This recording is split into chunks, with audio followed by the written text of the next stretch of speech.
Coming to paperback and e-readers, John Haynes, A Thorn in My Side. The man who rules the world takes on an agent from the CIA from the Black Boule in this action-packed all-new John Haynes series adventure. Pre-order your copy of John Haynes' A Thorn in My Side at Amazon.com and other online booksellers. Historical couples in crisis. One of my viewers wanted me to do another installment in the Historical Couples in Crisis series. And for this installment in the Historical Couples in Crisis series, I'm going to be talking about the couple of Candy Mossler and Melvin Lane Powers. Now, the first person I'm going to be talking about in this historical couple in crisis is Candace Candy Mossler. Now, Candace Mossler was a socialite in the 1960s who became infamous during a murder trial where it was revealed that she was involved in an incestuous affair with her nephew, Melvin Lane Powers. And as Candace Mossler was involved in this infamous incestuous affair with her nephew, Melvin Lane Powers, her husband, Jacques Mossler, a millionaire who was taking care of Candace Mossler, wound up murdered in their home, and this led to people believing that Melvin Lane Powers and Candace Mossler participated in the murder of her husband, Jacques Mossler. And this whole scandal basically was a major one in the 1960s. However, Candace Mossler was a woman in crisis way before she ever got involved with her husband, Jacques Mossler, or the nephew she had an incestuous relationship with, Melvin Lane Powers. Now, Candace Mossler, basically, her whole upbringing put her on the road to becoming a woman in crisis because she wound up having severe issues as related to her life due to the way she was raised in the large family she was a part of. Now, Candace Mossler was a part of a very large family where her father basically was a farmer and was living with her mother. And again, as she was out here living in this home with all of these different siblings, basically Candace Mossler didn't feel like she was getting her emotional needs met by her father or getting her personal needs met by her mother. And since she didn't feel like she was getting her needs met in this home where they grew up basically poor, well, where there was no telephone or radio, and basically her mother was having children every year, most of the kids basically, again, were doing things like doing chores like planting crops or picking cotton because they had such a large family and they needed to do whatever they did in order to be able to pay the bills. And as a result, Candace Mossler basically looked to escape from the harsh reality she was a part of when she was young by playing make-believe and imagining herself as a wealthy person. And as she was wearing nightgowns, she would imagine that she was a princess. And as she basically imagined her life being so well, when she was 12 years old, she wound up with no parents because her father walked out on the family as related after her mother passed away after delivering her 13th child, who was stillborn. And after her mother died and her father turned to alcoholism and then eventually had a nervous breakdown and wound up leaving the family, Candace was on her own. And I believe that this is what led to Candace having issues as related to power, because in her life she never had anybody to, again, look out for her, and because she felt powerless as a child, not being able to get her needs met, and then having her family abandon her, this is where she wanted to be the one who had the power in the relationship and look for people who she could basically get power and control over. Now, as she entered into adolescence and got to high school, this is where her grandfather encouraged her to start looking for a husband, and this is where Candace Mossler's daddy issues basically rose to the surface. And those daddy issues rose to the surface because she started getting involved with older men. And as she got involved with older men, she got involved with Norman Johnson, a family friend and civil engineer who was 10 years older than her. And as she got involved with this man in 1939, she then settled into a place called Anniston in Alabama, and eventually gave birth to his first son, Norman Jr., and then wound up going out here and then looking to be a socialite, going out here volunteering with the USO, and then going out here hosting parties. And this is how she built up her reputation. And as she built up her reputation, she got caught up in hypergamy when she ran into an army officer named Winthrop Rockefeller, a son of John D. Rockefeller, and with this man having higher social status than her husband, Norman Johnson, this is where it's speculated that she possibly had an affair with this Winthrop Rockefeller.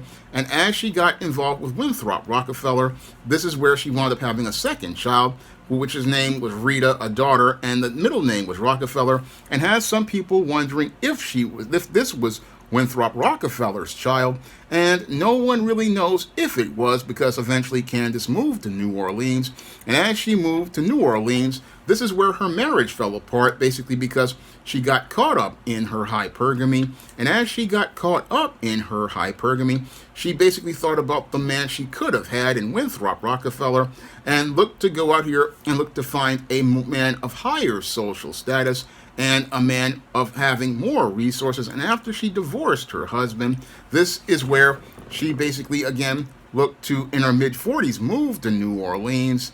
I mean, in the mid-1940s, they moved to New Orleans, and again, she was looking to again monkey branch over to another man, and this is where she started modeling, and this is where she started to go out here and look to go out here and be a model, even though she had 2 kids.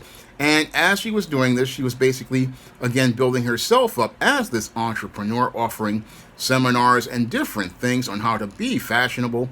And again, looking to do this to get the attention of men. Again, get the attention of men out here as related to finding ways to earn money.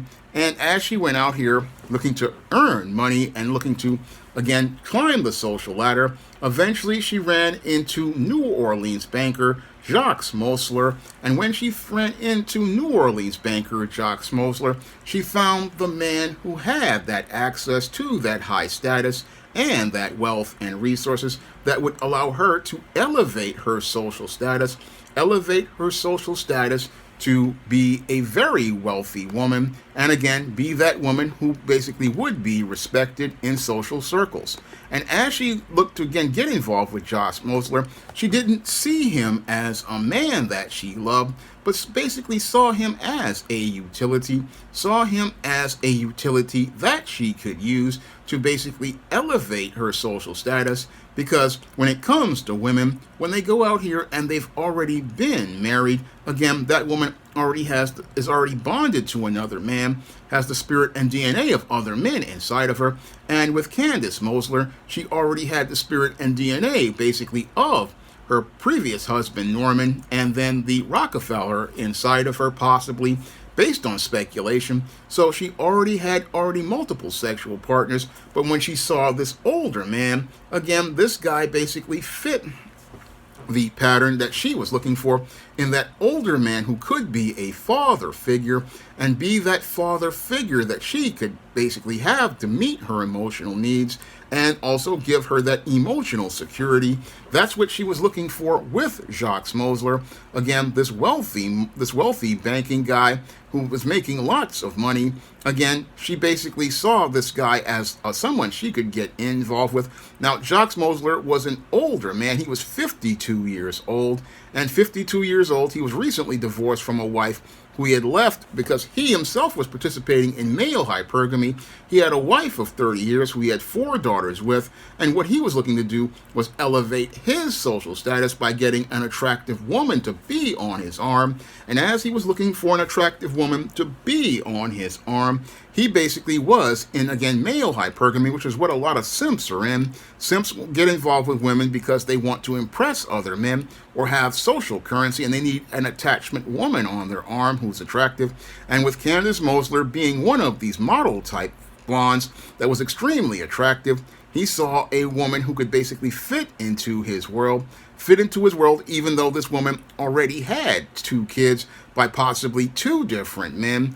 But sadly, he didn't see the big picture as related to this woman having issues, as related to her own past life, but only got involved with her because she was extremely attractive and basically fit his whole situation as related to being a simp and a man in crisis.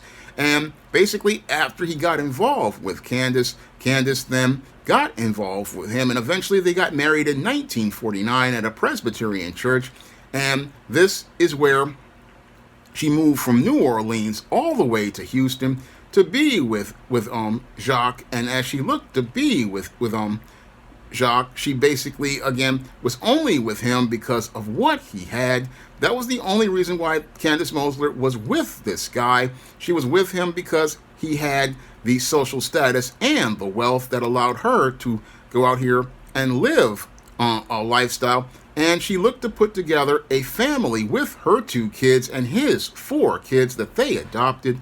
And eventually, they looked to build a life. Unfortunately, when it came to Candace Mossler, she really wasn't satisfied with that life, even though she had that emotion, that security economically. She had the economic security, but sadly, she didn't have that emotional security because her actual father did not meet her emotional needs, and her mother was not there to teach her a foundation in being a woman. And because she did not have that parental upbringing, this is what happened to Candace Mossler that led to her not being satisfied with this marriage, even though Jacques basically provided everything for her. Jacques basically provided everything for her as related to a good life. But sadly, Candace was not very happy with her life at all. No, she was basically not satisfied with her life. And since she wasn't satisfied with her life, then she basically got involved in a relationship with Melvin Lane Powers. Now, Melvin Lane Powers basically was one of these kids who basically could not get his life right. And as Candace's sister was looking to help out her son, she sent him over to Candace Mossler and had him go over to work with her and get him a job. But as they got together, they eventually wound up having an incestuous relationship, and had an incestuous relationship basically because Candace Mossler wanted to find a male that she could have power over, because she wanted to be the one in control in the relationship. And that was the one thing that she did not want to do with any of the men that she was involved with. She did not want to submit to those men, and did not want to submit to those men because she felt that she could not trust those men to be able to meet her needs because of the way her father and her mother basically neglected her and abandoned her. And since she believed that her father and her mother neglected her and abandoned her, she wanted to be the one who was in control in the relationship. And this is the thing that she wanted as related to this relationship. And that's why the relationship with Melvin Lane Powers was one that she basically was interested in having, even though this was her nephew. She wanted to have that power over a man. She wanted to have that power and control over a man as related to a relationship. And that's what Candace Mossler wanted more than anything. She wanted to have that power and control. And with this boy being a sibling, she wanted to, again, have that control over him, to use the incestuous relationship as leverage, use it as leverage to control this male. And again, control this male in 2 ways. One, control him because he basically was younger than she was, and she could be the authority figure in the relationship, and she could dominate him. And 2, control him through leverage by having the incestuous relationship with her, by keeping this secret of shame to control him all around. And again, with this male being desperate as related to not being able to take care of his own needs, basically this situation was one that was again beneficial to Candace Mossler, because she wanted to be the one who had control.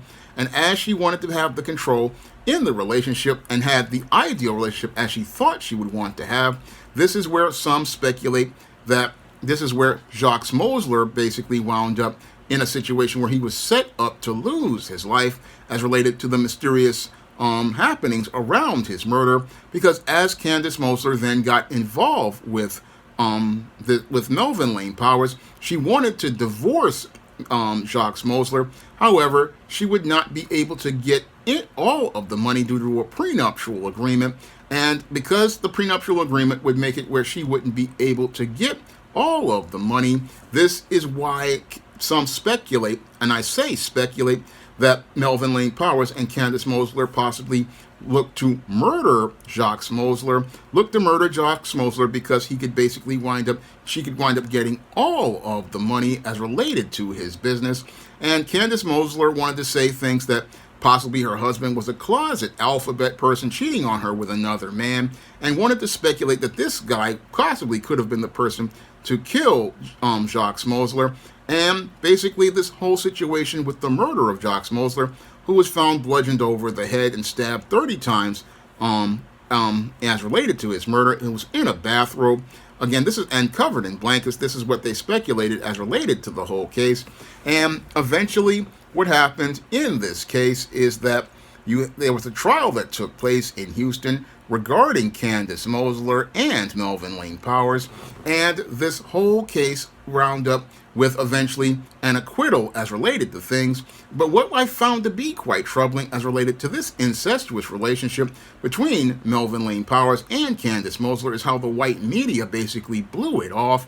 I found it quite troubling that the white media basically said that it's just like was something that was just going to happen. And again, when it came down to black people at the time, they basically wanted to do the riot act on black people, but this white person and go out here and participate in an incestuous relationship, and then you had Candace Mossler saying, "Oh, nobody's perfect." But the whole thing is that this case just shows how a woman in crisis basically is someone who, with her flaws, is extremely dysfunctional. And this came in the prim and proper 60s, where there were all sorts of social rules.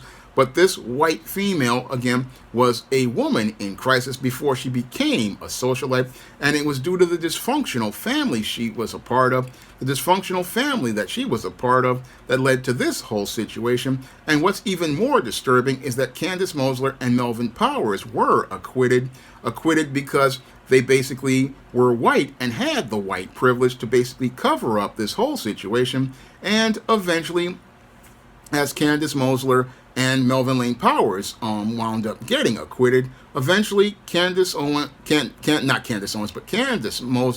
and Melvin Lane Powers eventually drifted away, and Candace Mossler eventually remarried another man, and after remarrying another man, she wound up dying in 1976 from an overdose of migraine medication, and this woman in crisis basically wound up passing away, ending with her social life ending in an ignominious fashion, due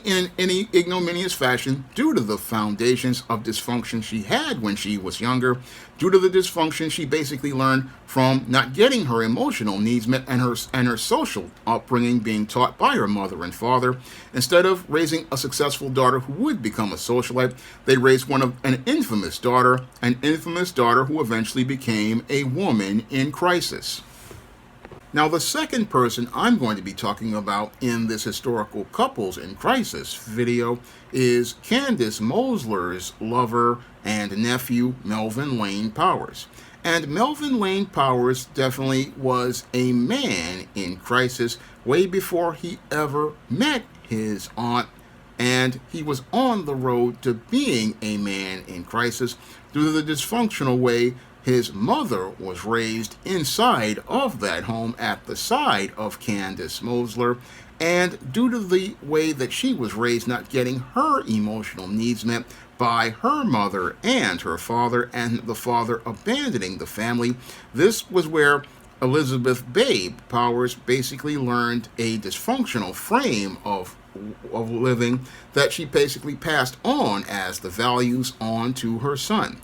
Now, Elizabeth Babe Powers grew up in the same home as Candace Mossler, and as they grew up in that home, they basically had a mother who could not go out here and teach anyone because she was pregnant most of the time, And over that time, she wound up having 13 children and could not go out here and give any of those children any sort of individual care because either she was pregnant by her husband or she was basically trying to care for delegating tasks to the children. And since they never got taught any sort of values or morals, this led to Elizabeth Bay Powers and Candace Mossler not having any sort of moral position. And since they didn't have a moral position at all, what happened with Elizabeth Bay Powers was she wasn't in a place where she could go out here and teach her son any sort of values. And because she couldn't teach her son any sort of values, because she didn't learn anything at all inside of that home, this is basically what led to Melvin Lane Powers winding up in the same situation that Candace and Elizabeth were in, because based on things, it's looking to me like Melvin Lane Powers was possibly raised in a home where he had no real father and no real direction, because according to reports, again, his father operated a small commercial aviation service, so that meant the father really wasn't available to go out here and meet this boy's needs as related to providing him structure, because he was in the air most of the time. And since he was in the air most of the time, there was no man there to give him structure or teach him male life skills or male survival skills. And this is what led to Melvin Lane Powers winding up becoming a very aimless boy who was in the same situation that his grandfather was in, because his grandfather, again, basically was a man who just, again, was a very directionless individual. And basically, Melvin Lane Powers subconsciously, I believe, got these values because based on the home environment he was raised in was just like the one his mother and father created. And as he was an aimless boy, he was drifting because he was expelled for school from not going to school at all. And since he didn't go to school at all, he had no education and had no real structure, and basically was drifting through life because he had no structure as a man. And that's what put him on the road to being a man in crisis who basically did not know how to navigate a course in life. And as he was not knowing how to navigate a course in life, what happened to Melvin Lane Powers is, as he was going door to door selling magazine subscriptions, he eventually, on a work trip to Michigan, ran into an old man he thought he could take advantage of, with an 89-year-old man trying to persuade him to buy $20,000, which was a lot of money at the time in the 1950s or 1960s, and again, tried to sell him a stock in a fake magazine subscription firm, but eventually was caught for fraud and sent to jail for 90 days. And after being sent to jail for 90 days, this man in crisis basically had triggered and upset his mother, Elizabeth Bay Powers, and she wanted to try to save her son. And as she tried to save her son after serving this jail sentence and helped him get back on his feet, they sent him over to Candace Mossler and her husband and her 6 children. And as they sent him there, they hoped to be able to help him find a job and get back on his feet. And that's what Candace Mossler was looking to do. But sadly, when it came to Melvin Lane Powers, he wasn't able to get back on his feet on his own because he had no male life skills and no male survival skills. But the whole thing is that Candace Mossler basically wound up giving him a lot of things, coddling him instead of letting him go out here and work on himself and improving himself. Now, as he went to the home of Candace Mossler, she asked him to go out here and take some surgeries as related to things like getting a circumcision, things like going out here and getting his tonsils removed and having his ears adjusted to lie flatter to his head and have his face sanded. And this is all that he was given as related to the surgeries. And also, Jacques Mossler gave him a job as a repossessor at one of his loan companies, and then gave him a job as a salesman at one of these trailer places. And as he was hired for various different jobs, he really did not have any sort of direction. And again, eventually what happened was that Jacques Mossler began to see that things were going wrong as related to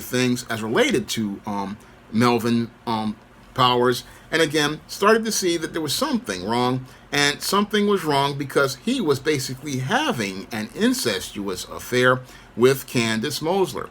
Now this is where Jacques Mossler wound up kicking Melvin Lane Powers out of his home, and sadly, after he wound up leaving the home, he basically wound up again going out here drifting again, and he wound up drifting because again this male was just like what the black male Pookies, just like the black male Pookies, not be able to set a course for himself as related to things because he had no male life skills and no male survival skills. So it didn't matter whether he went from the place that he was in to this place with Candace Mossler. He didn't know how to be a man, and that made him vulnerable to female predators like Candace Mossler, who basically saw this guy as a guy that she could basically have the ultimate codependent relationship with, because this was a adult male that she could have power and control over, have complete power and control over, because he was not somebody looking to make her submit to the leadership and authority of a relationship the way it was supposed to be in God's natural order.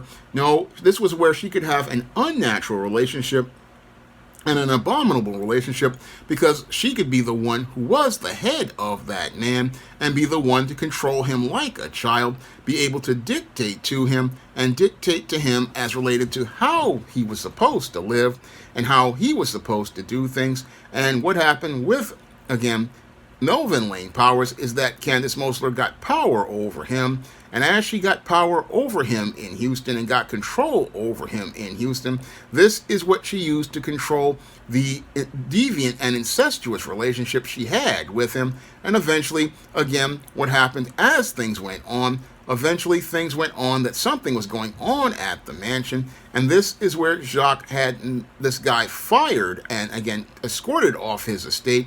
And after having him escorted off his estate, this is where he was wound up going to Houston to live in an apartment in Key Biscayne. And again, this is where Melvin Lane Powers, again drifting with no direction, eventually started to get, as things went on, eventually got into this infamous crime. And again, this infamous crime is where people speculated that this led to the death of Jacques Mossler and the murder of Jacques Mossler, and people believed that Melvin Lane Powers was the one who participated in this crime. And after this crime of the century, this is where Melvin Lane Powers basically again got off because of people not wanting to see the bad social situation among white people and them using their white privilege to again give him a pass. And after getting a pass, this is where Melvin Lane Powers then drifted into real estate,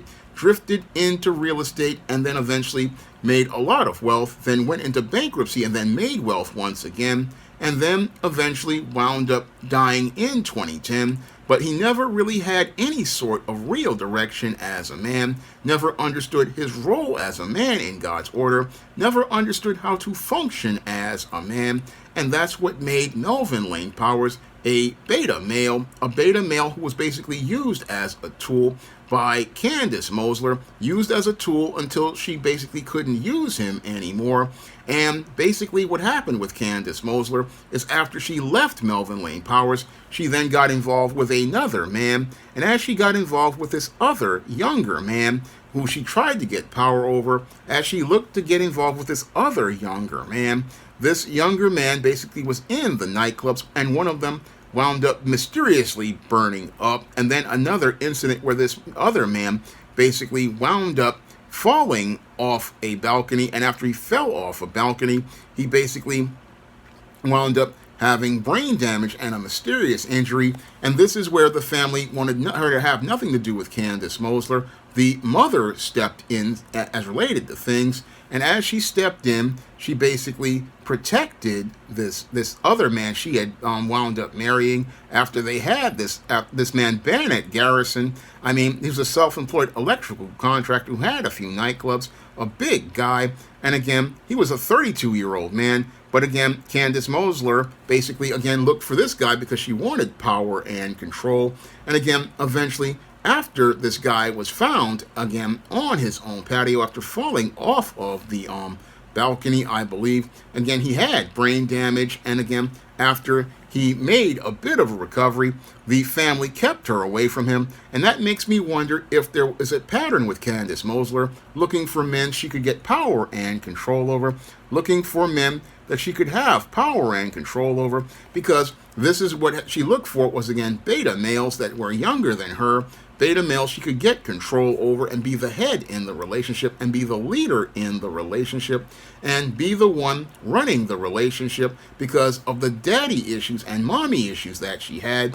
And basically when it came to Melvin Lane Powers, he was one of those type of males who basically became a man in crisis, who after the trial eventually wound up changing his entire look to be looking more like the modern 70s, and as he changed his look, he began to find relationships with other women, and as he found relationships with other women, they were all just possibly as dysfunctional.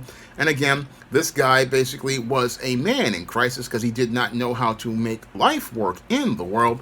Yes, he got a lot of fiscal success as related to real estate and making money, but the whole thing is he didn't know how to function as a man, and basically even though he had all of this money, he was still a man in crisis. Now, if you want to learn more about what leads to men and women winding up on a road to dysfunction, you can pick up my books, The Man Crisis and The Woman Crisis, on Amazon.com in paperback and Kindle format. You can also find The Man and the Woman Crisis at other online booksellers like Draft to Digital, Google Play, Barnes & Noble, and big box retailers like Walmart and Target. And if you want to request a video in the historical man crisis, the historical woman crisis, or the historical couples in crisis series, you can drop a donation for a minimum of $15 to the PayPal or the Cash App by clicking the link in the description box. And if I can research a subject on that person, I will make that video for you. That's all I have to say for this video. You can comment, rate, and subscribe. Now available in paperback.